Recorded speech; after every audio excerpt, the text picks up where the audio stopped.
بجودك وكرمك وفضلك يا أرحم الراحمين أغننا بحلالك عن حرامك وبفضلك عمن سواك صلى الله على سيدنا ونبينا محمد صلى الله عليه وآله وسلم والحمد لله رب العالمين. بسم الله الرحمن الرحيم. قل أرأيتم إن أصبح ماؤكم غورا فمن يأتيكم بماء معين. قل أرأيتم إن أصبح ماؤكم غورا فمن يأتيكم بماء معين. قل أرأيتم إن أصبح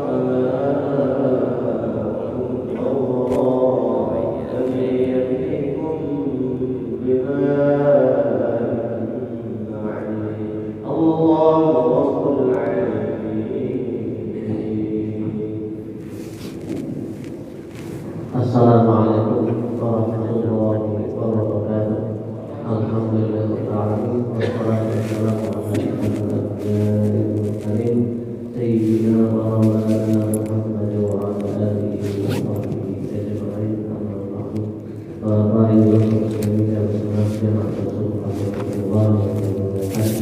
Kembali pada sebuah ini kita lanjutkan rutin umum Selasa bersama dan kepada beliau kami persilakan dengan selamat sebelumnya sesudah kami ucapkan terima kasih. Assalamualaikum warahmatullahi wabarakatuh. Assalamualaikum warahmatullahi wabarakatuh. Bismillahirrahmanirrahim. Alhamdulillah wassalatu wassalamu ala Rasulillah wa ala alihi wa sahbihi wa mawala. La hawla wa la quwwata illa billah. Subhanaka la ilma lana illa ma 'allamtana innaka antal alimul hakim. Rabbana iftah bainana wa baina qaumina bil haqq wa anta khairul fatihin. La haula wa la quwwata illa billahil aliyyil azim. Rabbi shrah li sadri wa yassir li amri wahlul 'uqdatam min lisani yafqahu qawli wasaddid lisani wahdi qalbi bihaqqi sayyidina Muhammad sallallahu alaihi wasallam. Qala Syekhul Muallif rahimahullahu ta'ala wa nafa'ana bi'ulumihi fid dini wad dunya wal akhirah. Ma'asyara hadirin wal hadirat, jamaah salat fardu subuh rahimakumullah. Kembali kita bersyukur kepada Allah Subhanahu wa taala yang selalu mencurahkan karunia-Nya kepada kita berupa rahmat, taufik, hidayah, sehingga pada subuh ini kembali kita dikumpulkan di tempat yang mulia dan insyaallah dengan niat-niat yang mulia. Maka mudah-mudahan Allah Subhanahu wa taala selalu meridai perkumpulan kita, dan mudah-mudahan perkumpulan kita ini menjadikan sebab kita menjadi hamba yang diridai oleh Allah Subhanahu wa taala. Amin ya rabbal alamin. Ma'asyara hadirin,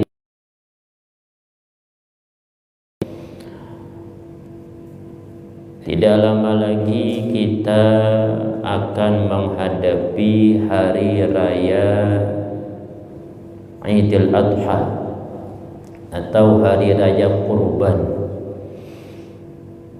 Jangan khilaf, sudah pengumuman hasil ruqyah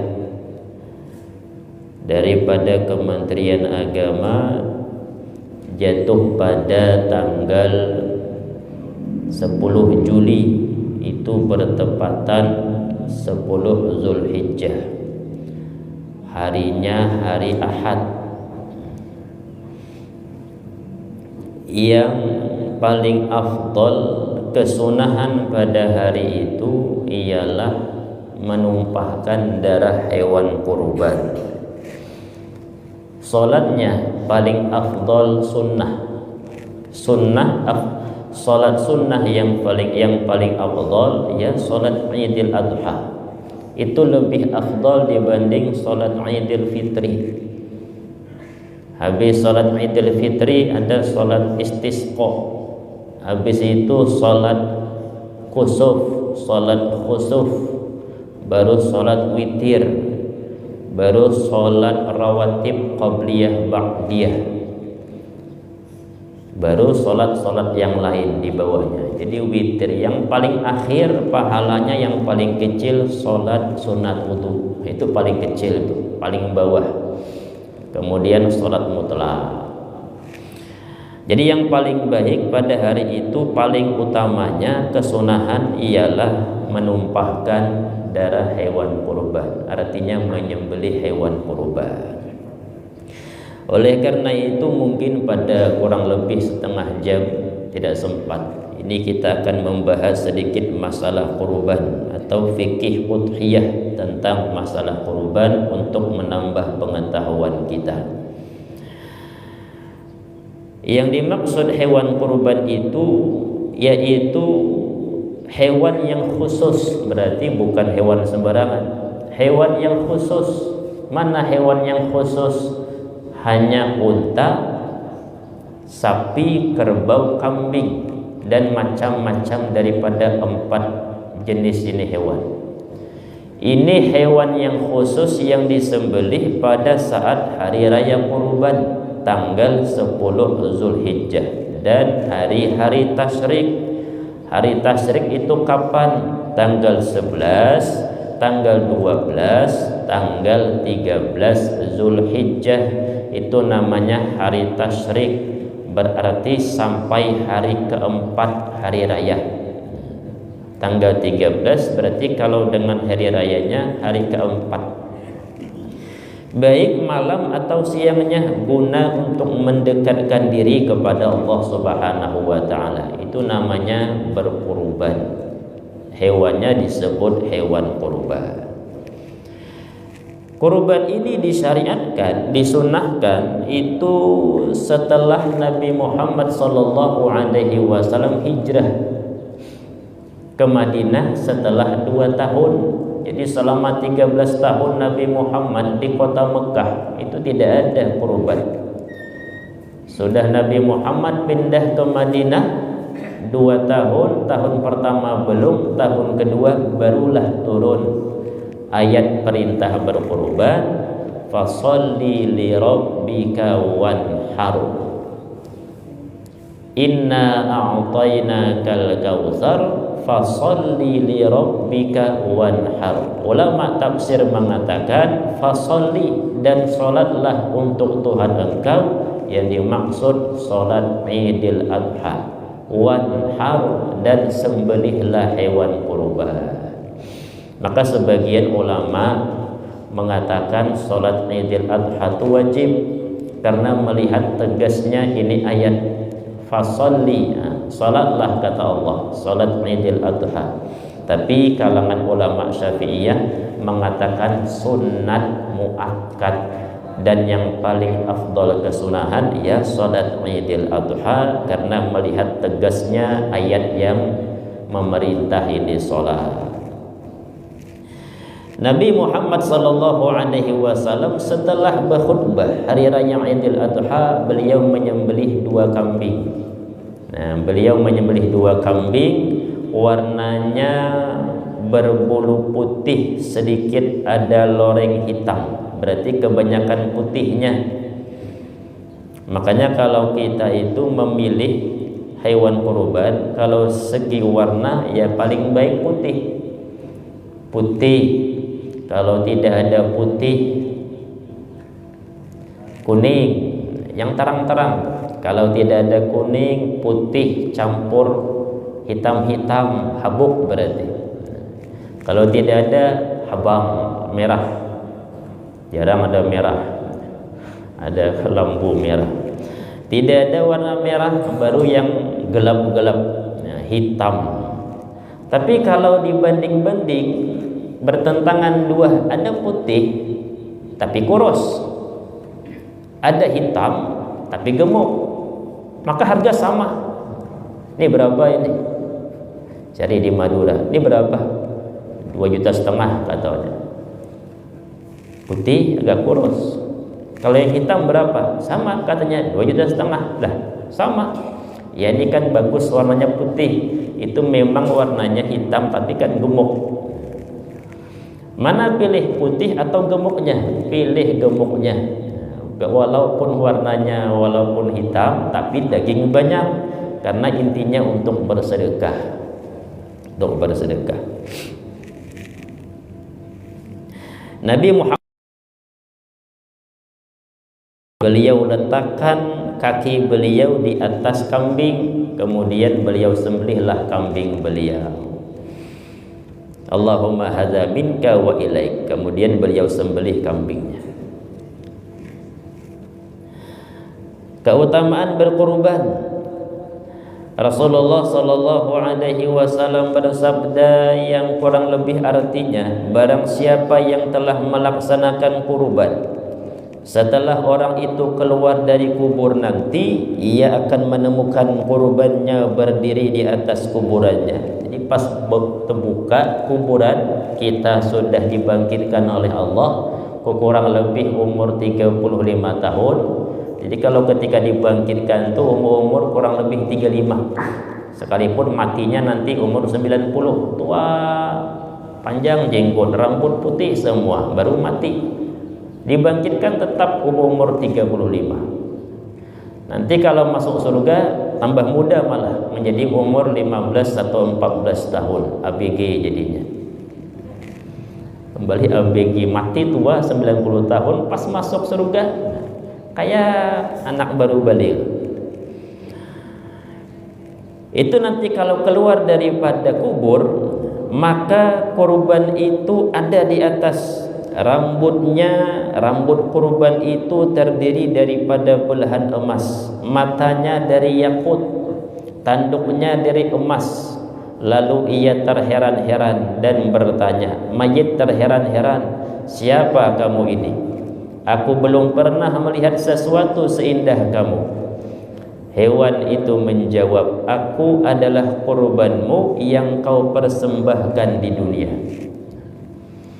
Sekarang kata kurban tersebut, marilah naik ke atas punggungku. Naiklah mayit tadi ke atas punggungnya, kemudian ia naik dan berangkat hilir mudik di antara langit dan bumi sampai naungan aras di langit yang ketujuh.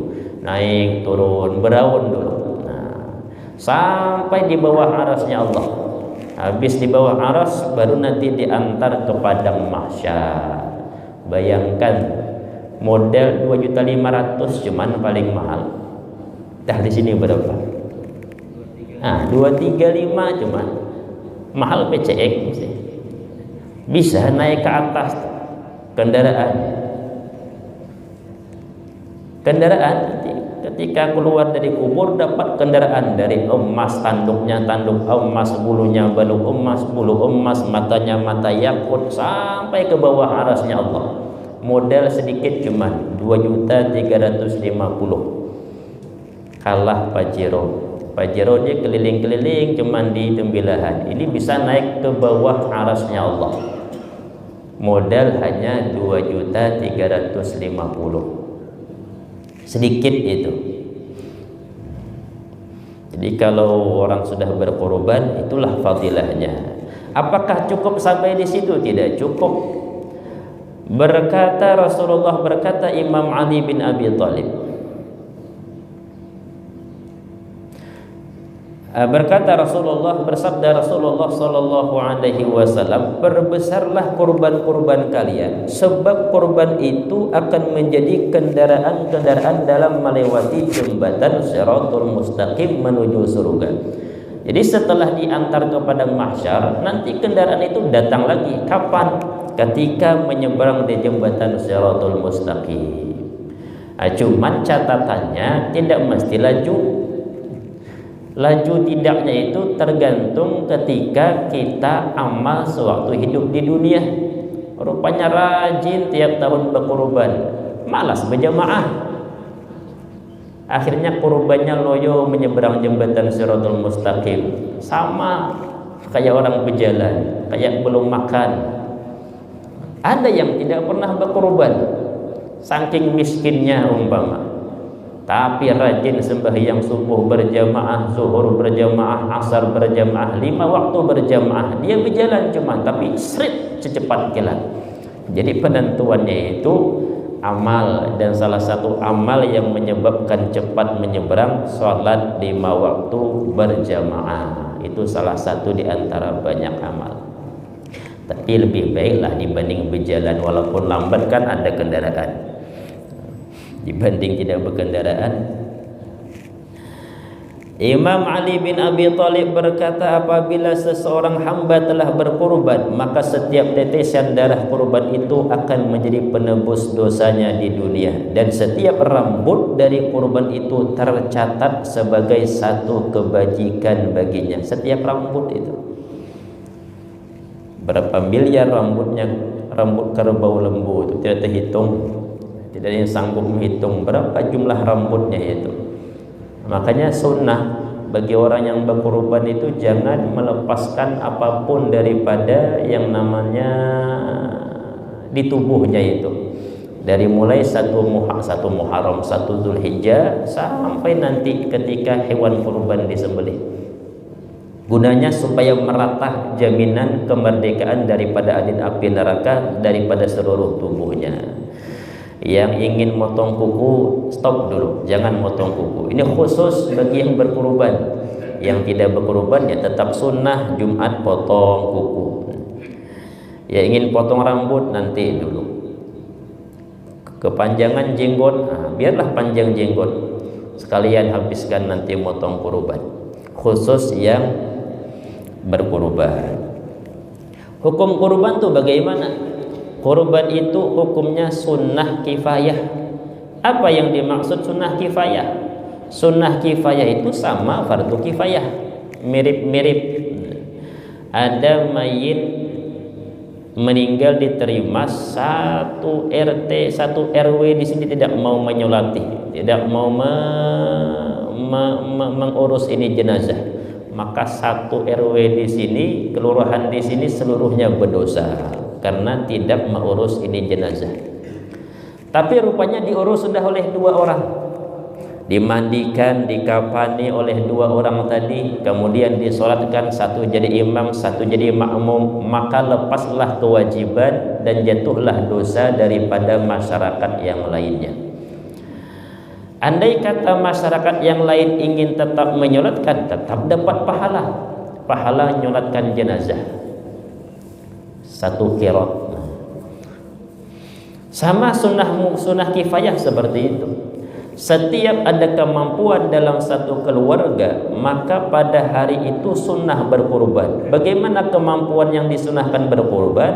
Andai kata ada makanan untuk hari raya dan hari tasyrik berlebih daripada makanan hari raya dan hari tasyrik, hal lebihnya itu cukup untuk berkurban, maka itu sudah sunnah berkurban dari setiap keluarga. Tapi apabila 1 saja sudah mewakili daripada setiap keluarga, abahnya umpama 1 orang, biar aku mewakili, kasih ke masjid 2.350.000, maka hilanglah kemakruhan daripada yang lainnya, tidak lagi makruh. Tapi kalau umpama tidak ada yang mewakili padahal mampu, hari raya habis anggaplah 100.000 makan 1 hari. Hari tasyrik 100.000, berarti anggaplah sampai dari hari raya sampai hari tasyrik 500.000. Tabungan di bank ada 10 juta, itu berlebih betul sudah. Maka tetap hukumnya sunnah berkurban untuk satu keluarga itu. Satu saja mewakili, maka habis, hilanglah kemakruhan bagi yang lainnya. Tapi apabila yang lainnya, anggota keluarga yang lain ingin tetap berkurban, tetap dapat pahalanya. Itu namanya sunnah kifayah.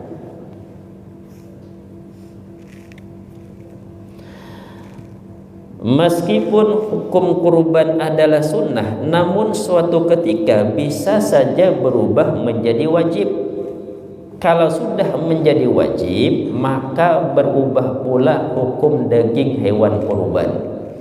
Kalau kurban itu kurban sunnah, maka sunnah kita mengambil daging daripada hewan kurban kita.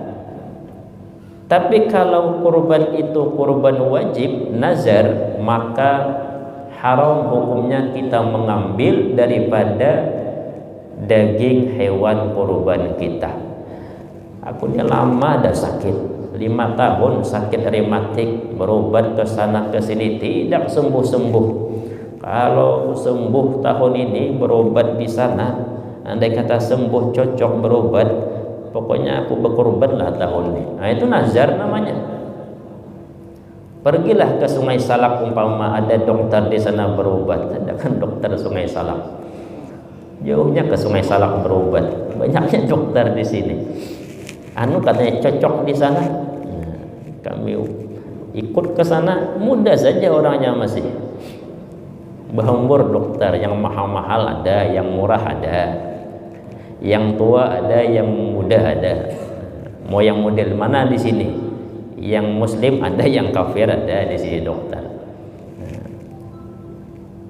Sudah keliling tidak ada yang sembuh-sembuh, rupanya pergi ke Sungai Salak sembuh. Tapi bernazar, maka wajib hukumnya dia bernazar, wajib hukumnya membayar nazar. Ketika dia bayar nazar tadi, tidak boleh diambil dagingnya. Lalu bagaimana? Gampang saja, minta kepada panitia, carikan aku daging lembu yang lain, jangan lembu yang kukurbankan tadi, kan selesai. Tidak susah-susah. Makanya hati-hati bernazar itu. Beli kambing, taruh depan rumah, ditegur oleh kawan, katanya, untuk apa kambing ini? Nanti mau buat kurban. Nah, ketika menyebut itu, wajib dibuat kurban kambing tadi. Artinya tidak boleh lagi dijual. Kalau masih ingin menjual, jangan disebut kurban. Kata kawan, untuk apa kambing ini? Untuk disembelih hari raya nanti. Itu aman tuh. Rupanya pas ingin hari raya datang, orang rumah mengatakan, ini abahnya kita kada berwadai belum? Wadai kada ada, duitnya kada ada. Gampang jual kambing, tukar wadai, selesai. Tapi kalau umpama disebut ini untuk kurban, maka hukumnya jadi status wajib. Dagingnya tidak boleh dimakan, khusus untuk fakir miskin ataupun di hari seperti itu. Kalau umpama dia bernazar seperti itu, rupanya tahun ini belum bisa membayar, duit tidak ada, maka tetap dibayar tahun akan datang kurban tadi. Atau duitnya ada tapi lupa membayar kurban, tetap hadang tahun akan datang, bayarkan lagi nazar kurbannya tadi.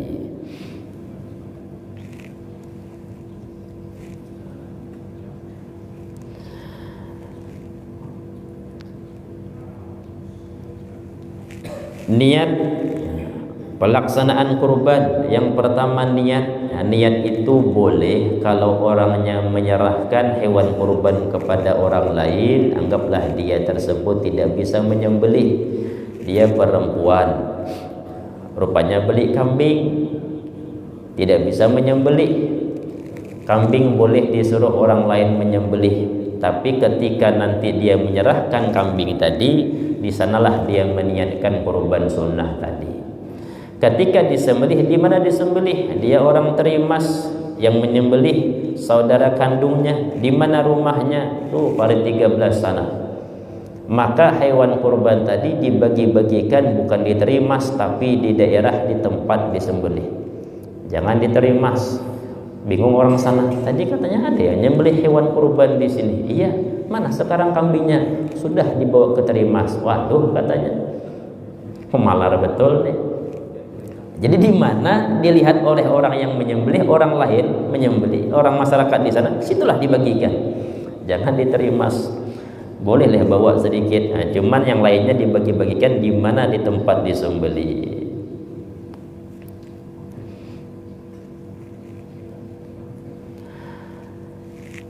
Hewan yang boleh dibuat kurban, satu unta dan macam-macamnya. Unta kan ada pondok satu, ada pondok dua. Dua sapi dan macam-macamnya. Asal jangan sapi liar, asal jangan kerbau liar yang ada di TV itu, yang berani melawan singa. Itu liar itu. Ini khusus yang peliharaan, baik yang luar negeri ataupun yang dalam negeri. Yang dalam negeri ada lembu dari Madura ada. Cuman sekarang jarang masuk sudah. Kena penyakit mulut dan kuku. MK Mahkamah Konstitusi PMK penyakit mulut kuku. Nah, PMK. Ketat masuknya di sini. Jadi insyaallah kalau ketat tuh sini masih aman lembu-lembunya. Sigar-sigar masih. Tapi mahal sedikit dimahalinya. Sapi dan macam-macamnya, ada sapi Madura, ada sapi Bali. Nah, kalau Bali itu biasanya tidak punya apa namanya leher yang panjang itu, kelimbir-kelimbirnya itu. Dia kencang lehernya tapi tanduk panjang. Sapi Bali. Hah? Ada lagi sapi luar negeri, besar-besar itu. Kayak limusin, ada sini yang memelihara satu Australia itu untuk jadikan bibit katanya. Nah, punya anak mati, tidak bisa melihara, mati, anaknya mati dikubur, boleh itu. Kerbau dan macam-macamnya boleh, kambing dan macam-macamnya. Kambing ada kambing kibas, ada domba, ada kambing kacang. Cuman kalau khusus kambing kacang itu harus sudah 2 tahun lewat. Kenapa? Kambing kacang tuh badannya kecil. Kalau setahun cuman kecil kambingnya. Ada kambing kacang bejanggut sudah masih kecil. Itu betul kacang. Kalau kambing kibas cukup setahun lebih. Pokoknya genap setahun selesai. Boleh dibuat kurban dan akikah pun boleh. Atau belum genap setahun tapi kita buka, lihat bibirnya, giginya ada tanggal 1, boleh. Yang penting asal tanggal itu menandakan sudah dewasa. Cuman pepurunan betul melihat gigi kambing. Itu man susah lah, kadang-kadang kita ini kan nanya orang berdagang. Kadang dagang tuh ada yang jujur, ada yang tidak. Ini bagus warnanya, sudah bisa dari buat akikah. Oh sudah katanya, sudah. Padahal mana lah belum bisa. Supaya laku tadi. Oh, sudah nih bagus nih Pak Haji, bagus nih. Bersih ininya. Berapa harga? 2,5 juta. Kita tidak mungkin melihat giginya. Yang menjual, sudah cukup umurnya, sudah cukup umurnya. Yang penting laku. Nah ini susahnya. Makanya kata Rasulullah, at-tajiru shaduq la jazaa'a ilal jannah. Pedagang yang sangat jujur, shaduq, itu tidak ada balasan kecuali surga. Asal betul-betul jujur. Kalau dia ada berpenyakit sebut, andai kata ada cacat sebut, andai kata bagus ya sebutlah bagus. Jangan asal laku. Jadi kambing macam-macamnya boleh, tapi tidak boleh kijang, tidak boleh. Kalaulah menjarat kijang dapat di parit 21 sana, rupanya dapat kijang, bolehlah dia jadikan kurban? Tidak boleh. Rusa tidak boleh, kambing yang boleh. Atau perkawinan antara 2 binatang hewan yang boleh dibuat kurban pun boleh. Kambing, jarang kambing. Banteng tidak bisa, banteng liar. Kerbau, sama besarnya kerbau sama sapi dikurung, kawin dia. Itu kan beda, kerbau sama sapi itu beda. Tapi dikurung karena tidak ada betinanya, daripada tidak kawin sekalian kata sapi, kawin dia sama kerbau. Nah, habis kawin lahirlah entah apa bentuknya, sapi kah, kerbau kah, mirip-mirip dua-duanya kah. Tanduknya tanduk kerbau, badan-badan sapi umpama. Boleh dibuat kurban. Tapi kalau salah satunya bukan hewan yang bisa dibuat kurban, maka tidak boleh. Dapat menangkap kijang di parit 21 sana, ditangkap, dikurung, masukkan kandang kambing, kawinlah dia sama kambing, kemudian lahirlah anaknya pas mirip kambing. Boleh apa tidak dibuat kurban? Tidak boleh dibuat kurban. Kenapa? Karena salah satu orang tuanya bukan hewan yang boleh dibuat kurban. Itu kalau dia, makanya hewan itu kan dia punya nafsu, tidak punya akal. Kalau memelihara itu kasihlah betinanya. Melihara burung, ini kadang-kadang dari kecil dipelihara sampai mati burungnya, tidak pernah merasakan kawin. Kasihan burung. Ayam kurung, kasih betinanya tuh jelas sudah. Kelinci, kucing, itulah nikmatnya mereka di dunia. Kalau itu dibatasi, ya kasihan, berbunyi saja. Yang kita mendengar, waduh, bagusnya di burung perkutut bunyi, padahal mungkin kawin. Kita tidak paham, kasihan. Nah, kadang-kadang kalau beda pun sedikit-sedikit, kerbau, sapi kumpul bisa kawin itu. Lagi kuda. Kondisi fisik hewan kurban harus sehat dan tidak boleh terkena penyakit atau cacat. Mana cacat yang tidak memperbolehkan? Pincang, buta. Ini penyakit kambing itu banyak buta kadang-kadang, penyakit mata dia. Terlalu kurus jangan. Telinga atau ekornya putus jangan. Tapi kalau tidak imbang tanduk ya tidak masalah, memang lahirnya seperti itu. Ini satu pendek tanduknya, satu panjang, ya memang modelnya seperti itu, tidak bisa diatur-atur. Tapi kalau telinga kan seimbang dia. Buntut, nah, rupanya putus buntutnya, jangan diambil. Terlampau kurus, kalau sekedar bepanau tidak masalah. Berkurap sedikit kambing tidak masalah, asal tidak berpengaruh dengan bagus dagingnya.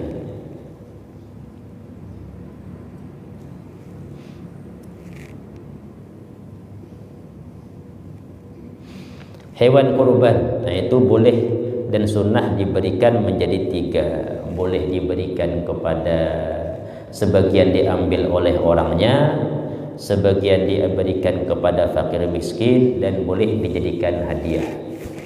Hadiah itu kepada siapa? Kepada orang sugih. Itu hadiah namanya. Kalaulah kadang-kadang kita membawa satu gerobak daging kurban, ini orang miskin datangi, orang miskin datangi. Pas di samping orang miskin rumahnya sugih, kemudian kita langsung saja, kan orang-orang kurang nyaman perasaan. Nah, itu boleh diberikan kepada orang sugih tadi, dan boleh dikurangi jatahnya, namanya untuk hadiah. Nah, hadiah. Dan seluruh anggota daripada hewan kurban tidak boleh dibuat upah tukang sembelih atau tukang jagal. Kalaulah tukang jagalnya minta upah, aku tidak minta duit kan? Tidak, katanya, yang penting kepalanya jadilah kepala hewan tadi itu. Atau yang suka nyembelih, suka kikil, aku tidak minta, tidak diupah, katanya, yang penting diupah dapat kakinya jadilah. Nah, boleh dan diberikan kaki, boleh, tapi jangan meniatkan itu upah sembelihan, khusus hanya diberikan sebagai hadiah kepada tukang jagal tadi, bukan sebagai upah penyembelihan, karena diupah itu tidak boleh. Seluruhnya itu harus diberikan kepada fakir miskin atau dihadiahkan. Sunnah-sunnahnya, yang pertama penyembelihan dilakukan oleh orang Islam, sunnah hukumnya, artinya boleh orang kafir. Kafir mana? Ahlul kitab. Kalau yang disembelihan tidak kafir, tidak boleh itu. Ahlu kitab itu orang tuanya tuh Nasara bin Nasara sampai umatnya Nabi Isa alaihissalam. Itu asli namanya ahlul kitab. Tapi kalau Nasara bin Hindu, tidak. Nasara bin Buddha tidak bisa. Nasara bin Dayak tidak bisa juga. Yang ada di Indonesia seperti itu. Karena asalnya Indonesia Hindu Buddha. Datanglah Belanda 3,5 abad menjajah, mereka bawa pendeta sekaligus untuk mengkristenkan Indonesia, sehingga banyak di sini orang Kristen, padahal bukanlah asli.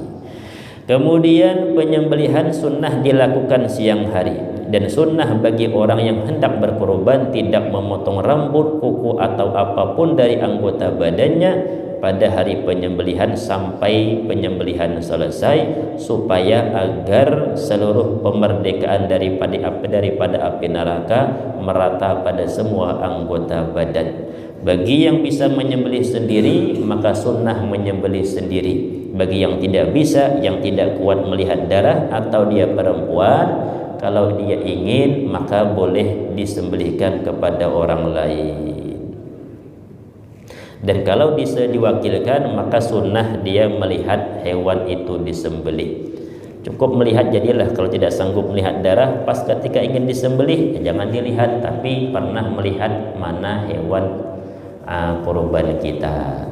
Itu kurang lebih secara singkat pembahasan tentang masalah kurban.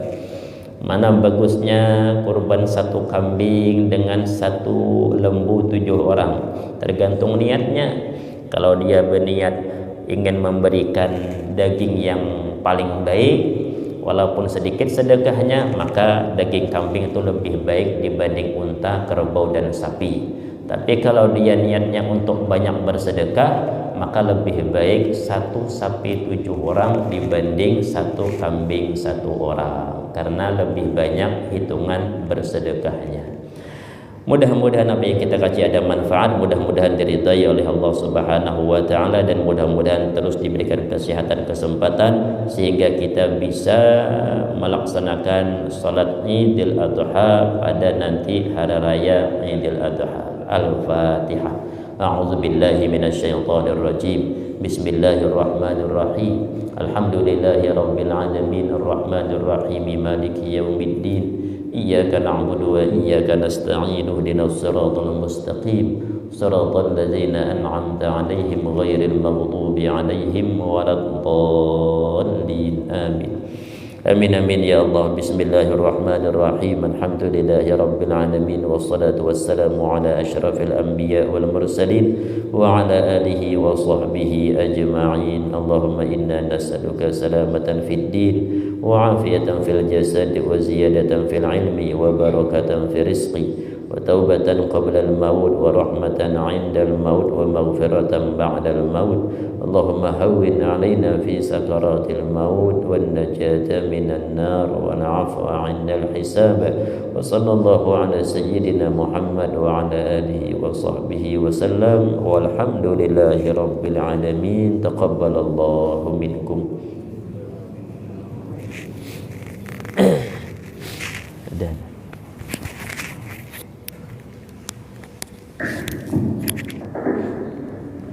Allahumma